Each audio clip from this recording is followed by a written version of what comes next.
Welcome to the deep dive.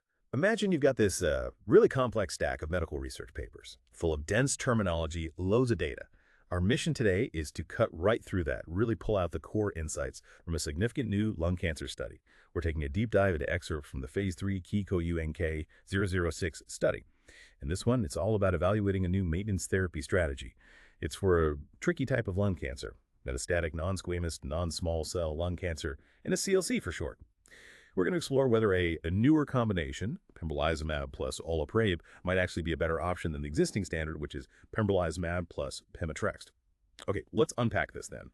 What's the big picture here? Why was this study even needed in the first place? Right. Well, historically, this type of lung cancer, metastatic NSCLC, it's often diagnosed pretty late, stage V usually, which means surgery often isn't really on the table. And for a long time, the main treatment was platinum doublet chemotherapy. That's kind of it. But things really shifted, monumentally shifted, with immune checkpoint inhibitors. Yeah. Things like anti-PD-1, anti-PD-L1 antibodies. These have genuinely improved outcomes for patients with advanced or metastatic NSCLC. Really changed the game. Okay. So the current established standard of care, first line, for this metastatic non-squamous NSCLC, assuming no specific targetable mutations like EGFR or ALK, is Pembrolizumab, combined with Pemetrexed and platinum chemo. There was a big study, Keynote 189. It showed this combo significantly improved both overall survival, OS, and progression-free survival, PFS. Just to give you an idea, the 5-year OS rates were 19.4% with the Pembro combo versus only 11.3% in the placebo group. Yeah. A big deal. That is a big jump. Wow. Go. Shows how far things have come. But, science doesn't stop there. Which brings us to this idea of testing Olaparib with Pembrolizumab. So what exactly is Olaparib, and what was the thinking, the science behind suggesting it might be, a good partner here? Yeah, good question. So Olaparib is what's called a PARP inhibitor, poly-ADP ribose polymerase inhibitor. Basically, it messes with a specific DNA repair pathway in cancer cells, makes them more fragile. And we already know it works. It's got proven anti-tumor activity on its own in other cancers, metastatic breast, ovarian, prostate cancer. The really interesting part for lung cancer and why this study happened comes from preclinical work, lab studies. These showed PARP inhibitors can sort of make the immune system notice the cancer more. They activate interferon pathways, pull immune cells into the tumor. And crucially, they also seem to increase PD-L1 expression on the tumor cells. Oh, okay. Which basically makes the tumor a brighter target for drugs like Pembrolizumab that target PD-1 or PD-L1. Right. So the idea was maybe they could work together, have a synergistic effect. Makes sense. A potential 1-2 punch. Exactly. But despite all the progress with Pembro chemo, the hard truth is many patients still see their disease progress. And that's the unmet need, this urgent gap for newer, maybe more effective treatments. That's what KICO-UNK-006 was trying to address. Right, that unmet need. Okay, so with that promising biology, how did they actually set up this trial? Yeah. It sounds pretty complex. How did they design it to get clear answers? It was, quite rigorously designed. A 2-phase open-label study. They enrolled adults, 18 plus, with stage 4 non-squamous NSCLC. They needed to have decent general health, what we call ECOG status 0 or 1, measurable disease. And importantly, no prior systemic treatment for their advanced cancer, and no targetable EGFR, ALK, or ROS1 mutations. That's key. A very specific group then. Very specific. So phase 1 was induction. That lasted 12 weeks. Patients got 4 cycles of the standard stuff. IV Pembrolizumab, IV Pemetrexed, and platinum chemotherapy, either carboplatin or cisplatin. Then came phase 2, the maintenance phase. But only patients whose disease hadn't progressed after induction could move on. So they needed a complete response, partial response, or at least stable disease. Okay, so they had to show some initial benefit or stability. Exactly. And those patients were then randomly assigned 1-to-1. Either they got IV Pembrolizumab plus oral Olaparib twice a day, or they got IV Pembrolizumab plus IV Pemetrexed, which is the standard maintenance. And treatment continued until the disease progressed, or side effects became too much, or the doctor or patient decided to stop, or they finished up to 31 cycles of Pembro. Wow, okay. That's a very clear structure. So given all that, what were they really hoping to find? What were the main goals, the big wins they were looking for? The primary goals, the main things they measured, were twofold. First, progression-free survival, PFS. That's the time from randomization in the maintenance phase until the disease got worse or the patient passed away from any cause. Second, overall survival, OS time from randomization until death from any cause.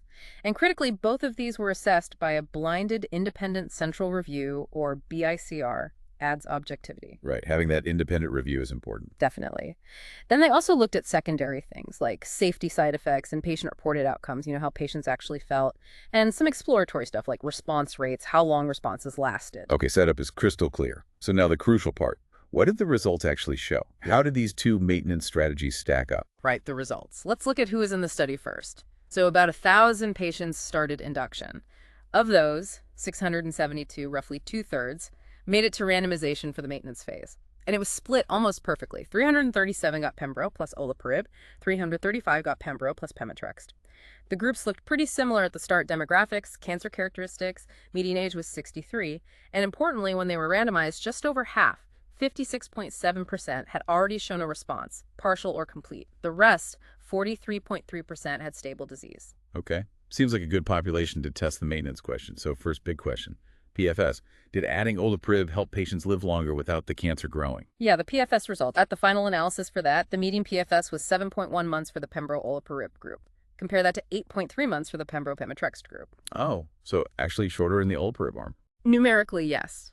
The hazard ratio, which compares the risk, was 1.1 play, and the p-value was 0.87, meaning not statistically significant.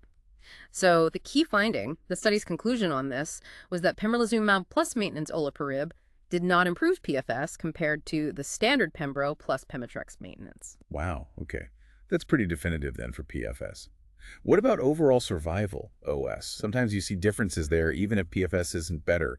Did the Olaparib combo extend lives? That was analyzed too, of course. The final OS analysis showed a median OS of 20.7 months for the Olaparib group versus 23.2 months for the Pemetrexed group. Again, numerically lower. Again, numerically lower, yeah.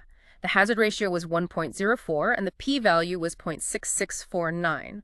Also not statistically significant. So same story for OS. Pembrolizumab plus maintenance Olaparib did not improve overall survival compared to the standard maintenance. So the two main goals, the primary endpoints, didn't show a benefit for this new combination. That must have been, well, disappointing for researchers hoping for a step forward. Did any other measures like response rates or how long responses lasted look any different? They looked at that too. The objective response rate, ORR, during the maintenance phase was actually a bit lower in the Olaparib group. 16.6% versus 20.0% in the Pemetrexed group. But interestingly, for those patients who did have a confirmed response, the median duration of that response was pretty similar. It was 20.4 months with Olaparib and 18.8 months with Pemetrexed. So long-lasting responses in both arms for the responders. Okay. So efficacy-wise, definitely no clear win for Olaparib here. But what about the patient experience? Side effects, quality of life? Was one treatment tougher than the other? Yeah, this is where it gets quite nuanced and I think really interesting. Overall, the rates of any side effect, any adverse event were almost identical, 95.8% in both groups. Very common to have something. If you look at the more serious ones, grade 3 to 5 adverse events, again, very similar rates. 52.5% with Olaparib, 53.9% with Pemetrexed. Now, if we focus specifically on treatment-related adverse events, ones the investigators thought were likely caused by the study drugs, any grade was common. 77.4% Olaparib, 80.1% Pemetrexed. But look at the grade 3 to 5 treatment-related AEs. It was actually slightly lower in the Olaparib arm, 26.1% compared to 30.1% in the Pemetrexed arm. Huh. So slightly fewer serious AEs thought to be caused by the treatment itself with Olaparib. Seems that way. And very importantly, treatment-related deaths were rare, only one in each group, both unfortunately due to pneumonitis, lung inflammation. But here's another key point. Treatment-related side effects that led patients to discontinue any part of their treatment. That happened in 13.9% of the Olaparib group versus 22.6% of the Pemetrexed group. Oh, wow. That's quite a difference. So significantly fewer people stopped treatment because of side effects in the Olaparib arm compared to the standard arm. Yeah, noticeably fewer discontinuations due to treatment toxicity in the Olaparib arm. Common side effects overall included things like anemia, nausea, low white blood cells, neutropenia, fatigue, low platelets, thrombocytopenia. There were some differences in specific severe AEs, like serious anemia was higher with Olaparib, but serious low platelets and liver enzyme issues were higher with Pemetrexed. So different profiles in some ways. So even though it didn't boost survival, it seems Olaparib might have been, in some respects, a bit easier to tolerate, leading to fewer treatment stops. That's really important for patients. How did they actually feel, though? Did the patient-reported outcomes, the quality of life stuff, show any difference? They looked closely at that using standard questionnaires. And the analysis basically showed no meaningful negative impact on health-related quality of life from adding olaparib maintenance. Measures like overall global health status or specific symptoms like cough, chest pain, shortness of breath, physical functioning, they were generally similar between the two groups throughout the maintenance phase. That's fascinating. So no survival benefit, but also no detriment to quality of life, a similar overall serious side effect rate, and fewer people stopping treatment due to side effects with olaparib. It paints a really complex picture. What does this all mean then for treating lung cancer going forward? Where do we go from here? Well, the study's main conclusion is unavoidable. Pembrolizumab plus maintenance olaparib did not improve PFS or OS compared to Pembro plus Pemetrexed maintenance. And that's specifically for these patients stage 4V non-squamous NSCLC without targetable mutations who hadn't progressed after induction chemoimmunotherapy. Right. Very specific context. Very specific. So the practical takeaway for doctors and patients right now is that the existing standard Pembro plus Pemetrexed platinum chemo, followed by Pembro plus Pemetrexed maintenance, remains one of the preferred validated options.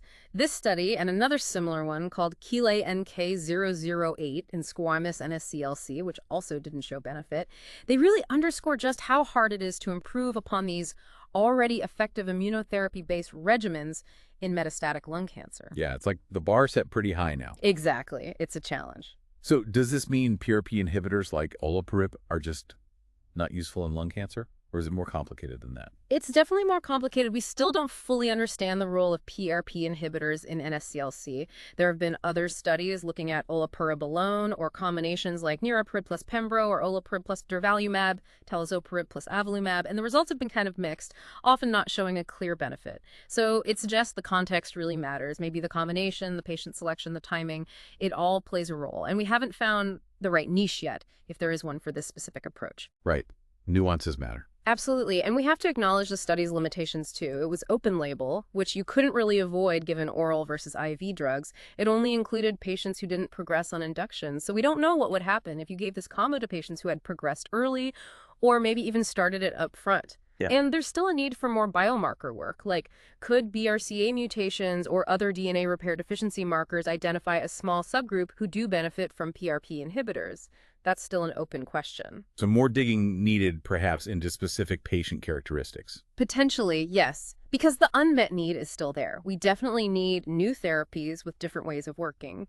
And it's worth mentioning, other Keelan case studies are still going on. They're looking at Pembro plus olaparib in different settings, like stage 3 lung cancer after chemoradiation, Keelan NK012, and even in small cell lung cancer, Keelan K013. So the story of this combination isn't completely over, just maybe not for this specific advanced NSCLC maintenance setting. Okay, so while this deep dive didn't uncover a new winning strategy for this group, the information is absolutely vital. It's not a failure, right? It tells the field where not to focus resources for these patients. It helps researchers refine their targets, maybe look closer at biomarkers or different stages, different combinations. It's all part of that continuous process of finding the right treatment for the right patient. Exactly. Negative trials are just as important as positive ones for guiding research and ultimately patient care. So wrapping up this deep dive into Keelan K006, the picture is clear. Pembrolizumab plus maintenance olaparib didn't boost survival over the standard Pembro-Pemetrexed maintenance for these metastatic non-squamous NSCLC patients. But importantly, it had a comparable safety and quality of life profile and actually led to fewer patients stopping treatment due to side effects.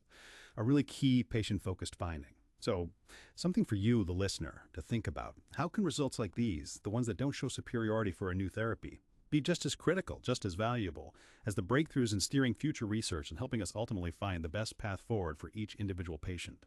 That's definitely something to mull over. Until next time, keep exploring, keep questioning, and keep deep diving into the knowledge that matters.